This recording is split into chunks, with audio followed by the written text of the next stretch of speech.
उत्तर प्रदेश के आजमगढ़ जनपद में महाराजा सुहेलदेव विश्वविद्यालय में दक्षिण भारत के साहित्य के पुरोधा रांगेय राघव शोधपीठ की स्थापना की गई। विधिवत विश्वविद्यालय के vice chancellor professor Sanjeev Sharma द्वारा की गई। शोधपीठ की स्थापना को लेकर साहित्य जगत से जुड़े लोगों में बहुत हर्ष व्याप्त है। उत्तर भारत और दक्षिण भारत के साहित्य परंपरा एवं साहित्य जगत की रचनाओं के साथ वहां के कवियों की रचनाओं का आदान प्रदान के साथ एक साहित्यिक परंपरागत विकसित होगी। प्रधानमंत्री नरेंद्र मोदी के एक भारत श्रेष्ठ भारत की कल्पना को भी साकार करेगी। दक्षिण भारत के महान साहित्यकार रांगेय राघव स्वतंत्रता संग्राम सेनानी के साथ साथ समाज सुधारक एवं समाज में व्याप्त भ्रष्टाचार, सामाजिक बुराइयों पर कुठाराघात करने वाले एक प्रख्यात कलाम के सिपाही रहे हैं। प्रेमचंदोत्तर काल के साहित्यकार रांगेय राघव जी को लोक कथाकार, कवि, उपन्यास, कहानीकार, नाटककार एवं रिपोर्टाज के रूप में जाना जाता है। उनके साहित्य सृजन एवं विचारधारा के कारण उनका दुनिया में लोहा माना जाता है। महाराजा सुहेलदेव विश्वविद्यालय में स्थापित रांगेय राघव शोधपीठ के निदेशक डॉ. सुजीत कुमार श्रीवास्तव ने बताया कि जिस तरह गोस्वामी तुलसीदास जी सुनकर रामचरितमानस की स्थापना कर दी, इस तरह वह किसी भी पुस्तक को एक बार पढ़ लेते थे तो उनके मस्तिष्क के स्मृति पटल पर वह अंकित हो जाती थी। प्रोफेसर संजीव कुमार जी बहुत ही उत्साहित हैं इस पीठ को लेकर के। आगरा के मूलतः रहने वाले हमारे कुलपति महोदय भी हैं और आगरा के ही शिक्षा दीक्षा रांगेय राघव जी आगरा विश्वविद्यालय से उन्होंने शोध किया था गोरखनाथ और उनका युग के ऊपर। तो अद्भुत प्रतिभा के धनी थे डॉक्टर रांगेय राघव और उन्होंने एक तमिल परिवार में जन्म लेने के बाद भी जिस तरह से हिंदी, संस्कृति और जो है अंग्रेजी के तमाम उपन्यासों का अनुवाद किया। कितनी विधाएं हैं, जितनी भी ज्ञान की विधाएं हैं, संभवतः उन सब पर रांगेय राघव जी का आधिकारिक अधिकार था और उन्होंने रचनाएं की। मात्र 39 वर्ष की आयु में उन्होंने 150 से ज़्यादा पुस्तकें, उपन्यास, कहानी, रिपोर्टाज उनकी बहुत बड़ी देन है और इतिहास लेखन, प्रागैतिहासिक, राजनीतिक और स्त्री विमर्श बड़ा ही सुंदर कार्य उन्होंने किया। और इतने वो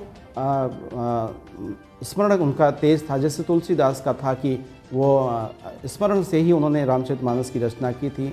उसी तरह रांगेय राघव जी के बारे में कहा जाता है कि जितना देर में हम एक किताब पढ़ते हैं उतना देर में वो किताब पढ़ करके किताब पूरी लिख डालते थे।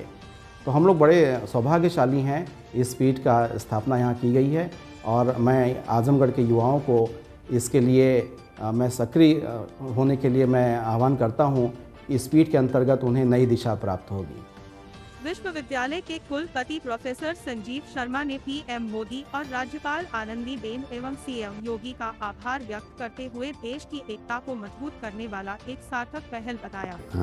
सबसे पहले तो मैं धन्यवाद ज्ञापित करना चाहता हूँ माननीय प्रधानमंत्री जी का, हमारे प्रदेश की राज्यपाल महोदया श्रीमती आनंदीबेन पटेल जी का, प्रदेश के मुख्यमंत्री श्री आदित्यनाथ योगी जी का, जिन्होंने सबसे पहले तो इस देश को नॉर्थ से लेकर के साउथ तक, ईस्ट से लेकर के वेस्ट तक जोड़ने की कोशिश की है।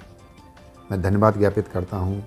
उसी कड़ी में माननीय मोदी जी द्वारा काशी तमिल संगम को लेकर के जिस तरह से उत्थान उसका किया जा रहा है वो बहुत ही हर्ष का विषय है और इस देश की एकता के लिए बहुत आवश्यक विषय है।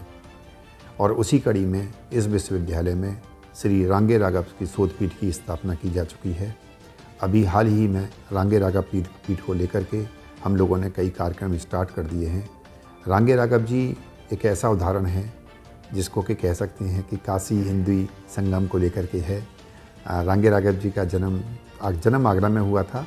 मूलतः उनके माता पिता तमिलनाडु के रहने वाले थे और उसके बाद वो यहाँ भरतपुर में आकर के बस गए थे और यहाँ आने के बाद रांगेय राघव जी का जन्म हुआ और उनकी शिक्षा दीक्षा पूर्णतया से आगरा विश्वविद्यालय में हुई। तो इससे बढ़िया उदाहरण और क्या हो सकता है जिसको लेकर के काशी तमिल संगम कहा जा सकता है। और इसीलिए ये जो क्षेत्र है, जो काशी का क्षेत्र जो कहा जाता है, इसमें श्री रांगेय राघव जी पीठ की स्थापना महाराजा सुहेलदेव विश्वविद्यालय में की गई है।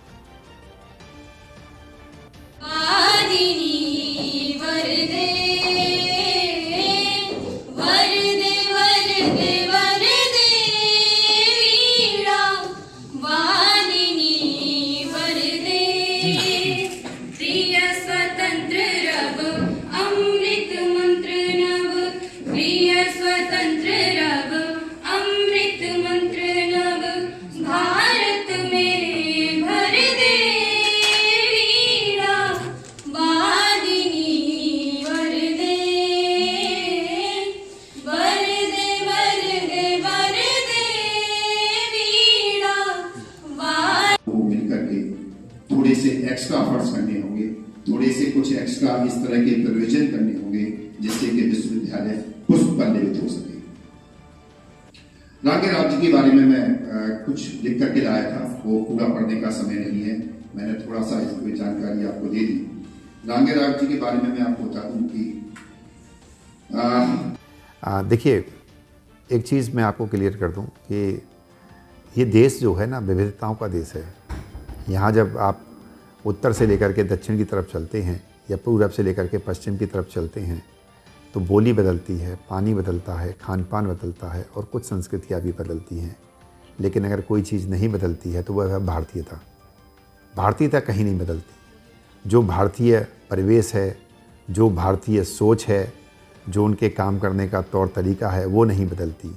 तो अगर मान के चलिए इतनी विविधताओं के बावजूद भी हम भारतीय एक बने हुए हैं, तो ऐसी स्थिति में अगर कोई भी इस तरह का संगम बनेगा तो आप ये मान करके चलिए इस देश का नाम पूरे विश्व में ऊंचा करने से कोई नहीं रोक सकता। क्योंकि मूलतः चाहे वो दक्षिण भारतीय हो, चाहे वो उत्तरी भारतीय हो, चाहे वो पश्चिम के लोग हों, चाहे वो नॉर्थ ईस्ट के लोग हों, कहीं भी आप चले जाइए, कुछ चीज़ें ऐसी हैं जो भारतीयता को उजागर करती हैं और जिसमें है उनका देश के प्रति प्रेम, उनका है यहाँ के खान पान के प्रति प्रेम।